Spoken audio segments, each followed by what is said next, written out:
Horlicks Network 18, Mission Poshan, Bhavishya Roshan.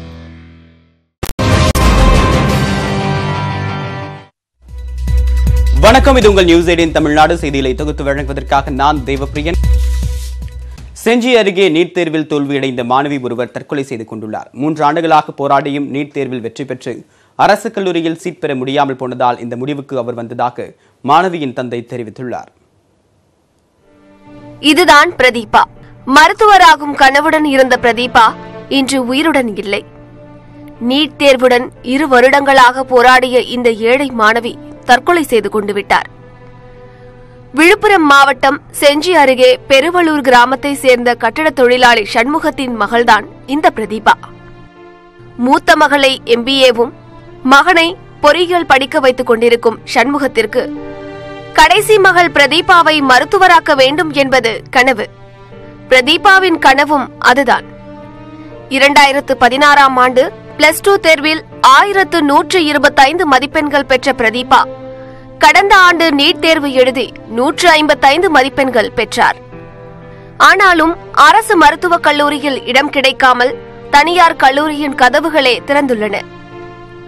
அங்கு மருத்துவ படிப்பில் மகளை சேர்க்கும் அளவுக்கு பொருளாதார நிலை இடம் கொடுக்கவில்லை என்கிறார் கட்டட மேஸ்திரியான சண்முகம். தனியார் காலேஜுக்கு கொடுத்தாங்க சார். தனியார் பணம் கட்டி எங்களால் சேர்க்க முடியல சார். டாக்டர் சீட்டு கிடச்சிது. தனியார் காலேஜ்ன்றதால எங்களால் சூஸ் பண்ணி எதுவும் பண்ண முடியல சார். அதனால் கவர்மெண்ட் சீட்டுக்காக வெயிட் பண்ணிக்கணும். இந்த வருஷமாச்சு சேர்க்கணுன்றதுக்காக அவங்க சூஸே தான் சார்.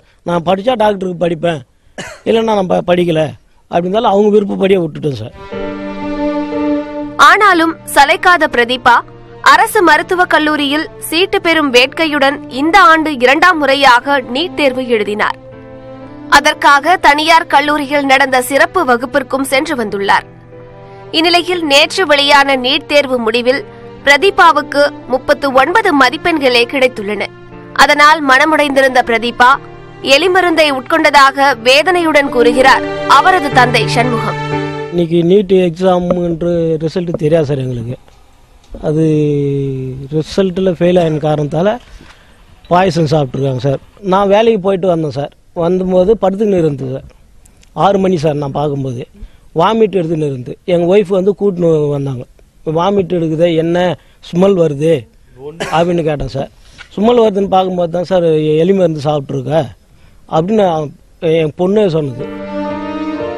உடனடியாக சேத்துப்பட்டு அரசு மருத்துவமனைக்கு கொண்டு செல்லப்பட்ட பிரதீபாவை முதலுதவி சிகிச்சை அளித்து திருவண்ணாமலை அரசு மருத்துவமனைக்கு அனுப்பி வைத்துள்ளனர். ஆனால் அங்கு செல்லும் வழியிலேயே இறந்துவிட்டார் பிரதீபா. நீட் தேர்வே தனது தங்கையின் உயிரை பறித்தது என்கிறார் சகோதரர். இந்த நீட் தேர்வுனால 2 வருஷமா படிப்பு கேட்டு போய் ஃபர்ஸ்ட் நீட் தேர்வில் 155 மார்க்கு. அதில் பிரைவேட் காலேஜ் தான் கிடச்சிச்சு. பிரைவேட் காலேஜில் மட்டும்தான் கிடைக்குது அந்த மார்க்கெலாம். நாங்களாம் எந்த இடத்துல போய் படிக்கிறது? தேவையில்லாத நீட் தேர்வு எடுத்துன்னு வந்தனால தானே என் பாப்பா செத்துச்சு.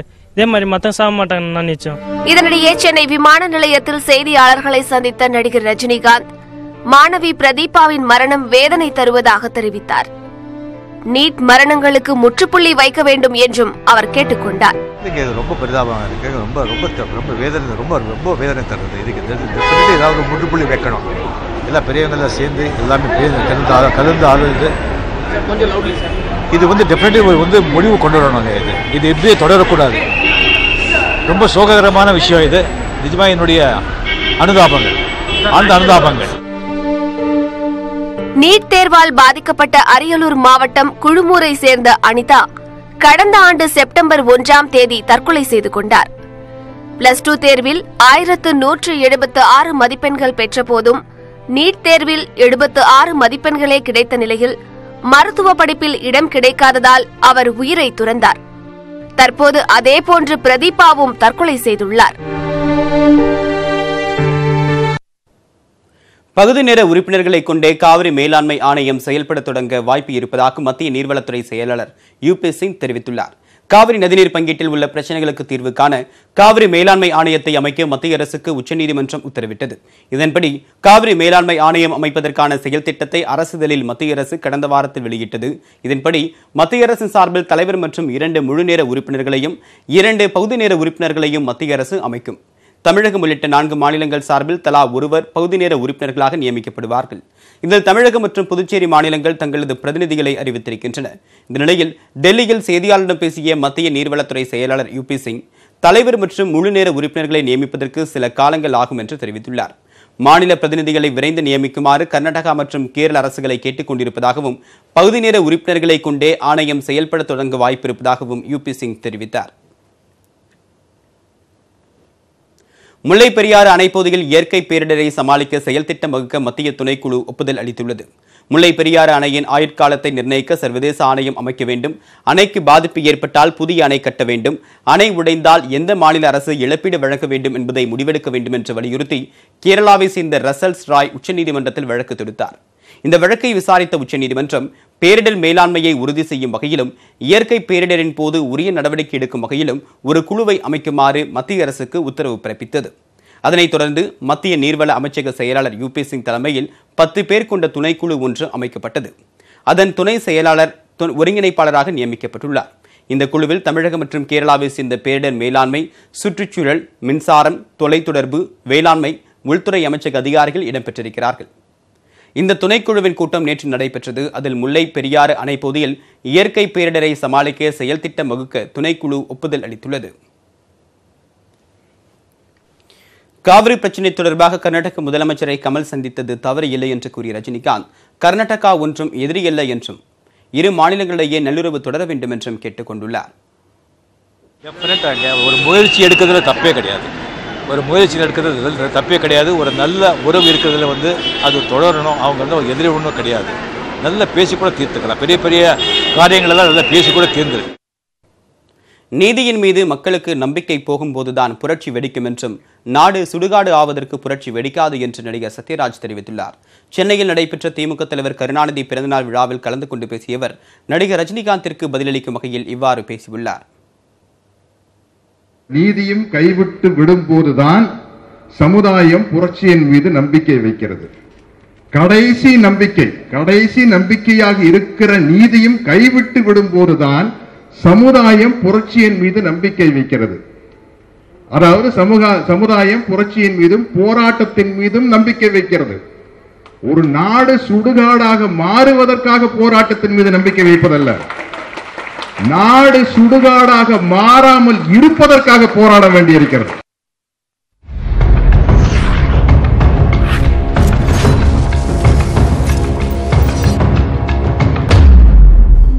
அடுத்ததாக எக்ஸ்பிரஸ் எயிட்டின் துரித செய்திகளை பார்க்கலாம். பெட்ரோல், டீசல் விலை தினசரி மாற்றி அமைக்கப்படுவதை மறுபரிசீலனை செய்யும் திட்டமில்லை என பெட்ரோலியத்துறை அமைச்சர் தர்மேந்திர பிரதான் தெரிவித்துள்ளார். குஜராத் மாநிலம் தாஹேஜ் பகுதியில் செய்தியாளர்களிடம் பேசிய தர்மேந்திர பிரதான், பெட்ரோல், டீசல் விலை உயர்வை கட்டுப்படுத்துவதற்கான நீண்டகால தீர்வு குறித்து மத்திய அரசு ஆலோசித்து வருவதாக தெரிவித்தார். பெட்ரோல் விலை உயர்வை மத்திய அரசு முழுமையாக கண்காணித்து வருவதாகவும் விரைவில் தீர்வு எட்டப்படும் என்றும் தர்மேந்திர பிரதான் கூறினார்.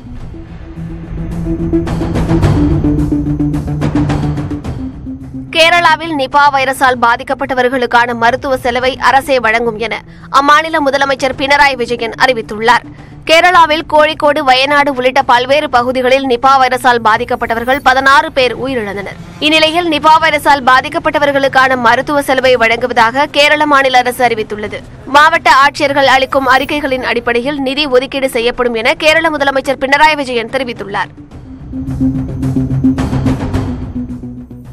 மேகாலயா மாநில தலைநகரில் வன்முறையை கட்டுக்குள் கொண்டுவரும் நோக்கில் துணை ராணுவ படையினர் கொடி அணிவகுப்பு நடத்தினர்.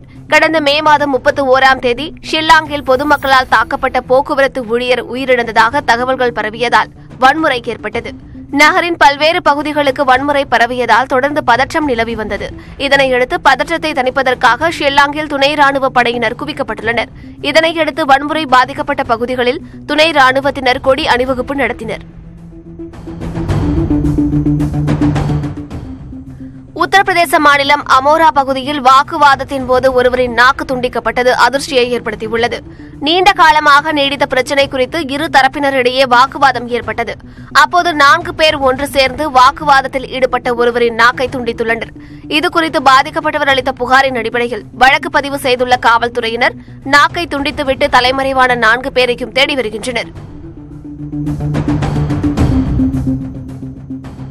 சவுதி அரேபியாவில் முதன்முறையாக பெண்களுக்கு ஓட்டுநர் உரிமம் வழங்கும் நடைமுறை தொடங்கப்பட்டுள்ளது. இஸ்லாமிய நாடான சவுதி அரேபியாவில் பெண்கள் வாகனம் ஓட்ட விதிக்கப்பட்டிருந்த தடை அண்மையில் விலக்கிக் கொள்ளப்பட்டது. இதனையடுத்து வரும் 24ஆம் தேதி முதல் அனைத்து பெண்களுக்கும் ஓட்டுநர் உரிமம் வழங்க நடவடிக்கை எடுக்கப்பட்டுள்ளது. பெண்கள் மட்டுமே பயின்று வரும் கல்லூரி வளாகங்களில் ஓட்டுநர் உரிமம் பெற விரும்பும் பெண்களுக்கு பயிற்சி அளிக்கப்பட்டு வருகின்றன. தமிழகத்தில் காற்றாலை மின் உற்பத்தி அதிகரித்திருப்பதால் அனல் மின் நிலையங்களில் மின் உற்பத்தி குறைக்கப்பட்டுள்ளது. காற்றாலை மின் உற்பத்தியில் இந்தியாவிலேயே தமிழகம் முன்னிலையில் உள்ளது. தமிழகத்தில் மொத்தம் 11,800 காற்றாலைகள் மூலம் 8,152 மெகாவாட் மின்சாரம் உற்பத்தி செய்யப்படுகிறது. வழக்கமாக ஜூன் முதல் செப்டம்பர் மாதம் வரை காற்றாலை மின் உற்பத்தி இருக்கும். இந்த ஆண்டில் மார்ச் 15ஆம் தேதியே காற்றாலை மின் உற்பத்தி தொடங்கி தற்போது படிப்படியாக அதிகரித்து வருகிறது. இதனால் தடையற்ற மின்சாரம் விநியோகிக்கப்படுவதாகவும் அனல் மின் நிலைய மின் உற்பத்தி சற்று குறைத்துக் கொள்ளப்பட்டு காற்றாலை மின் உற்பத்தி முழுமையாக பயன்படுத்தப்படுவதாகவும் எரிசக்தித்துறை அதிகாரிகள் தெரிவித்துள்ளனர். தூத்துக்குடி துப்பாக்கிச்சூடு தொடர்பாக விசாரிப்பதற்காக நியமிக்கப்பட்ட ஓய்வு பெற்ற நீதிபதி அருணா ஜெகதீசன் 2வது நாளாக இன்று தனது விசாரணையை தொடங்கவுள்ளார். இது தொடர்பான கூடுதல் தகவல்களை நம்முடைய செய்தியாளர் சிவமணியிடம் கேட்கலாம். சிவமணி, இன்றைக்கு யாராட்டெல்லாம் விசாரணை மேற்கொள்ளப்பட இருக்கு? கூடுதல் விவரங்கள் என்ன சிவமணி? நிச்சயமாக, அதாவது தூத்துக்குடி துப்பாக்கிச்சூடு சம்பவத்திற்கு தமிழக அரசால் நியமிக்கப்பட்ட ஒரு நபர் விசாரணை ஆணையம் அருணா ஜெகதீசன் நேற்றைக்கு தூத்துக்குடி வந்தாங்க. இன்னைக்கு 2வது நாளாக காலையில விசாரணையை துவக்கிட்டாங்க. இன்னைக்கு காலையில அந்த ஊர்வலம் கடந்த 22ஆம் தேதி ஊர்வலம் புறப்பட்ட மணிமயமாத ஆலயத்துல விசாரணையை துவக்கப்பட்ட அங்க ஊர்வலத்துல எவ்வளவு பேர் பங்கேற்றாங்க கலந்துகிட்டாங்க அப்படிங்கிறது குறித்த விவரங்களை கேட்டறிந்தவர் இந்த துப்பாக்கி சூட்டுல உயிரிழந்த ஸ்னோலின் அப்படிங்கிற அவங்க வீட்டுல தற்போது விசாரணை செய்தாங்க. அவங்களோட தாயார்கிட்ட ஸ்னோலினுடைய உயிரிழந்த ஸ்னோலினுடைய தாயார்கிட்ட அவங்களுக்கு முதல்ல ஆறுதல் தெரிவித்ததோடு சம்பவம் குறித்து கேட்டறிஞ்சிட்டு இருக்காங்க. தொடர்ந்து விசாரணைகள் நடத்திட்டு கூடிய சூழ்நிலையை நம்ம பார்க்கிறோம். அவர்களோடு தூத்துக்குடி மாவட்ட ஆட்சியர் சந்தீப் நந்தூரி அந்த விசாரணையில் இருக்காரு. விசாரணை தொடர்ந்து நடந்துகிட்டு இருக்கு. இதற்கான விசாரணை ஆணையம் தூத்துக்குடியில் இருக்கக்கூடிய பழைய சுற்றுலா மாளிகையில் அதுக்காண்டி விசாரணை ஆணைய அலுவலகம் அமைக்கப்பட்டிருக்கு. அதுல நேரில் ஆஜராகி அவங்க எழுத்துப்பூர்வமான தங்களுடைய வழக்கங்களை அளிக்கலாம் அப்படின்னு ஏற்கனவே சொல்லியிருந்தாங்க.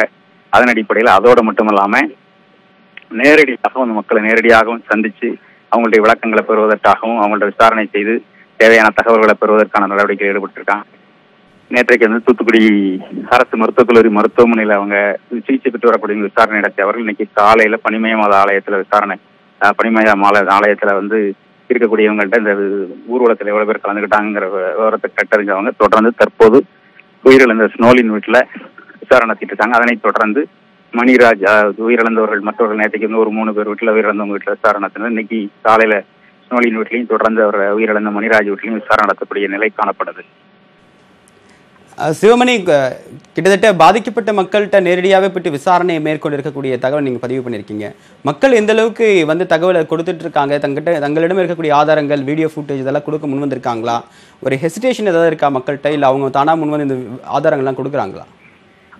நிச்சயமாக, அதாவது விசாரணை ஆணையம் நேற்றைக்கு தான் துவங்கப்பட்டிருக்கு. விசாரணை ஆணையத்துல ஏற்கனவே நீதிமன்றத்துல பணிபுரிந்த 2 பேர் அவங்க அந்த அலுவலகத்தில் நிரந்தரமாக இருப்பார்கள் அப்படின்னும் 3 மாதம் அங்கே அந்த விசாரணை ஆணையம் செயல்படணும்னு ஏற்கனவே அவங்க தெரிவிச்சிருந்தாங்க. அதன் அடிப்படையில பார்த்தோம் அப்படின்னா அவங்க நேற்றைக்கு மருத்துவக் கல்லூரி மருத்துவமனையில சிகிச்சை பெற்று வரக்கூடியவங்கள்ட்ட விசாரணையை துவக்கினாங்க. அவங்களோட தகவல்களை கேட்டு பெற்றுக்கிட்டாங்க. அவர்களும் அவங்களுக்கு தேவையான தகவல்களை தாராளமாக தரதுக்கு முன்னுராக இருப்பதாகவும் தொடர்ந்து 22ஆம் தேதிக்குள்ள அந்த தகவல்களை கொடுக்க நேரடியாக சென்று கொடுக்க வேண்டும் அப்படிங்கறத கேட்டிருக்காங்க. தூத்துக்குடியில தகவல் அளிக்க முடியாதவர்கள் சென்னையிலையும் தகவல் அளிக்கலாம். அந்த தகவல் ரகசியம் காக்கப்படும் அப்படிங்கறத ஏற்கனவே அவங்க சொல்லியிருக்காங்க. அதன் அடிப்படையில நேற்றைக்கு தூத்துக்குடியில சிகிச்சை பெற்றக்கூடிய ஒரு சிலர் நேரடியாக அவங்களுக்கு அந்த விசாரணை ஆணையம் அந்த ஒரு நபர் விசாரணை ஆணையம் அருணா ஜெகதீசனுக்கு தேவையான தகவல்களை அவங்க எழுத்துப்பூர்வமா அளித்ததா தெரிய வருது. அதனைத் தொடர்ந்து தற்போது இவங்க நேரடியாகவும் களத்தில் இறங்கி தங்களுடைய தகவல்களை பெறுவதற்கான முயற்சியில் ஈடுபட்டு இருக்காங்க. அலுவலகத்திலையும் தேவையான தகவல்கள் அதுக்கான அலுவலகம் நியமிக்கப்பட்டிருக்காங்க. அவங்கள்ட்டையும் மக்கள் அளிக்க முன்னுறாங்க. இதுல அளிக்கக்கூடிய தகவல்கள் அவளுக்கு அனைத்தும் ரகசியம் காக்கப்படும், அந்த மக்களுக்கு எந்தவித பிரச்சனையும் ஏற்படாது அப்படிங்கிற உறுதியையும் அவங்க தந்திருக்காங்க. அதனால தொடர்ந்து மக்கள் தகவல் அளிக்க துவங்கியிருக்காங்க அப்படிங்கிற நிலை காணப்படுது.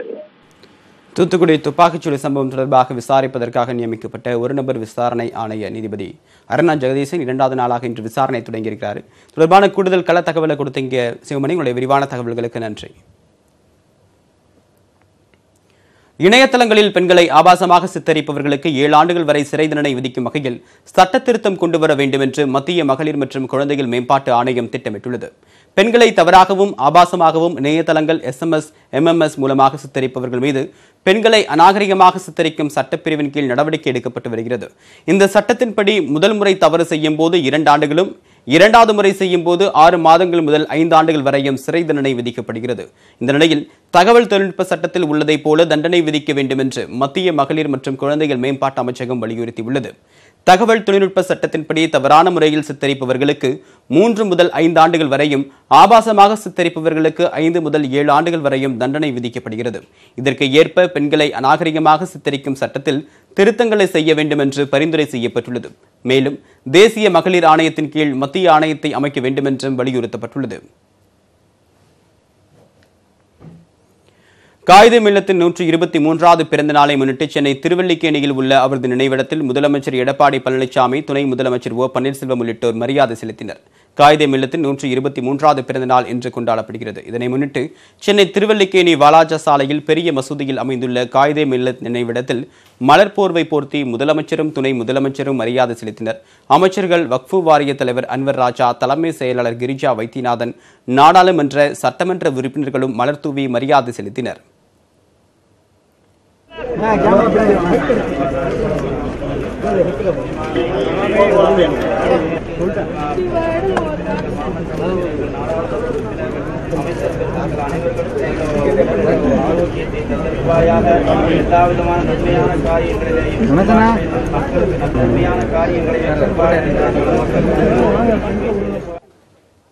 சர்வதேச நீதிமன்றத்திற்கு சென்றாலும் ஸ்டெர்லைட் ஆலையை திறக்க முடியாது என்று மீன்வளத்துறை அமைச்சர் ஜெயக்குமார் தெரிவித்துள்ளார். காயிதே மில்லத்தின் நினைவிடத்தில் மரியாதை செலுத்திய பிறகு செய்தியாளர்களிடம் பேசிய ஜெயக்குமார், ஸ்டெர்லைட் ஆலையை மூடுவதாக கொள்கை முடிவு எடுத்த பிறகு தமிழக அரசு அரசாணை வெளியிட்டதாக குறிப்பிட்டார். ஸ்டெர்லைட் ஆலையை மூடுவது முழுக்க முழுக்க மாநில அரசின் அதிகாரத்தில் உள்ளதாக சுட்டிக்காட்டிய ஜெயக்குமார், தூங்குவதைப் போல் நடிப்பவர்களை எழுப்ப முடியாது என்று திமுக செயல் தலைவர் மு க ஸ்டாலினை விமர்சித்துள்ளார். அது திறப்பதற்கு வழியே இல்லை, வாய்ப்பு இல்லை. ஒரு இன்டர்நேஷனல் கோர்ட்டுக்கு போனா கூட